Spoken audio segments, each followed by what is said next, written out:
Hai, ketemu lagi dengan saya. Kali ini kita akan berbincang mengenai budgeting atau anggaran. Tetap semangat ya. Oke.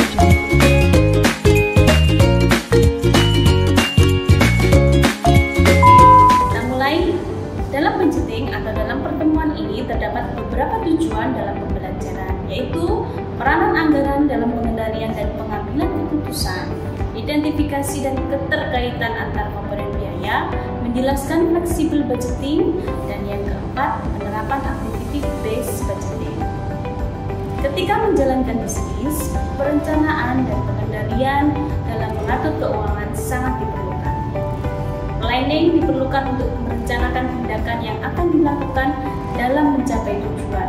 Sedangkan pengendalian dilakukan untuk mengevaluasi tindakan yang telah dilakukan, kemudian membandingkan antara yang terjadi secara aktual dan yang telah direncanakan. Sehingga planning berbicara tentang melihat ke depan, sedangkan pengendalian melihat ke belakang. Nah, peran budgeting digunakan untuk menyusun perencanaan keuangan di masa mendatang, identifikasi tujuan dan tindakan yang diperlukan dalam mencapai tujuan.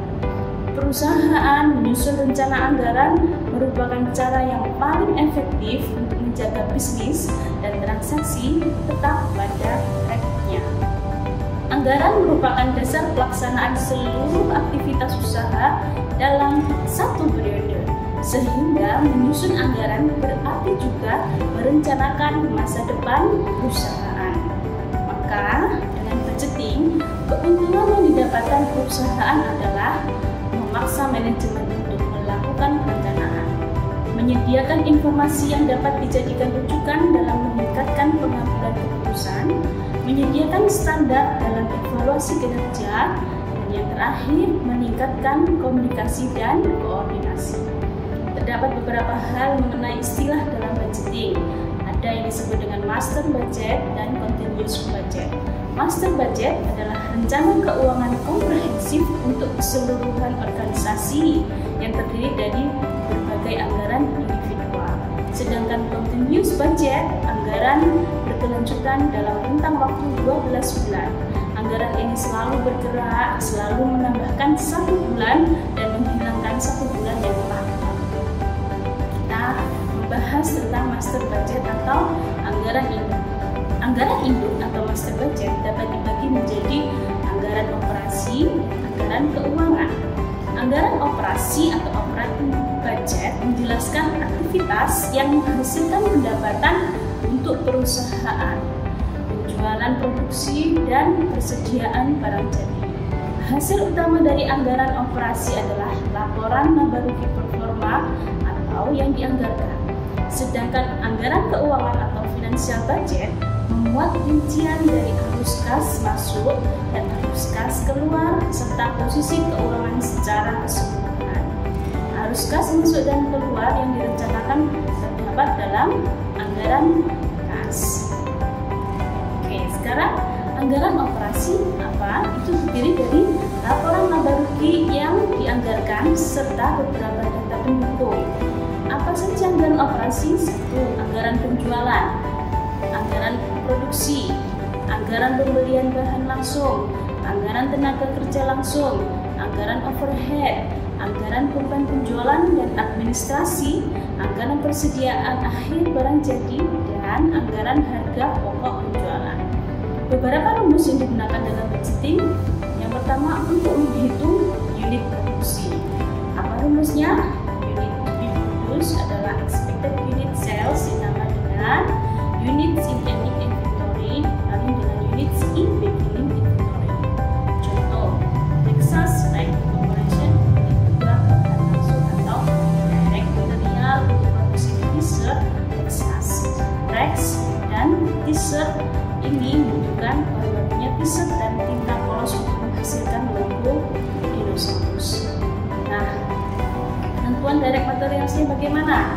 Direct materials purchase sama dengan direct materials needed to production ditambah dengan direct material desired in ending inventory dikali direct material in beginning inventory.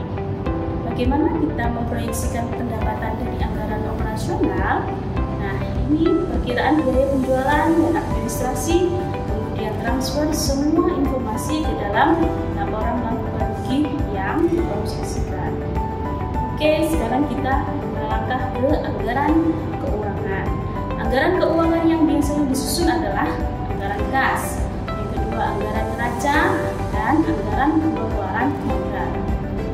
Yang pertama, anggaran kas mendokumentasikan kebutuhan uang tunai dan kemampuan membayar hutang. Rumusnya adalah merupakan saldo awal ditambah dengan perkiraan penerimaan dikurangi perkiraan pengeluaran ditambah atau dikurangi dengan peminjaman yang diperlukan.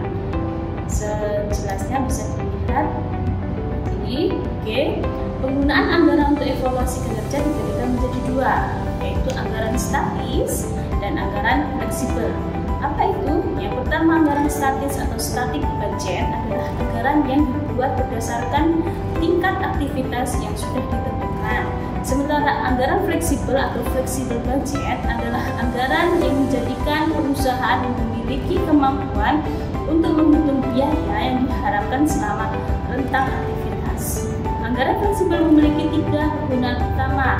Pertama, dapat digunakan untuk menyusun anggaran sebelum adanya tingkat aktivitas yang diharapkan. Kedua, karena anggaran fleksibel dapat menentukan besarnya biaya pada berbagai tingkat aktivitas, anggaran tersebut dapat digunakan untuk menghitung biaya yang harus dikeluarkan pada tingkat aktivitas tertentu. Setelah biaya yang diharapkan diketahui, laporan kinerja yang membandingkan biaya aktual dengan yang diharapkan dapat dibuat. Yang ketiga, anggaran fleksibel dapat membantu para manajer menghadapi ketidakpastian dengan melihat hasil yang diharapkan pada berbagai aktivitas. Anggaran ini juga dapat digunakan untuk memberikan hasil keuangan dari berbagai macam skenario kegiatan. Oke, bagaimana anggaran berkaitan dengan evaluasi kinerja? Ya, ini karena bonus, kenaikan gaji, dan promosi secara umum berkaitan dengan ketercapaian target sesuai dengan perencanaan di budgeting. Ada pula yang disebut dengan anggaran partisipatif atau participative budgeting. Apa itu? Anggaran ini memberikan kesempatan bagi para manajer untuk menyusun anggaran guna mencapai tujuan bersama. Ada pula yang disebut sebagai biaya yang terkontrol atau controllable cost, yaitu seluruh biaya yang dapat dipengaruhi oleh manajemen. Nah, satu lagi yang terakhir ini mengenai activity based budgeting. Penganggaran berbasis aktivitas cocok dengan sistem ABC atau APM.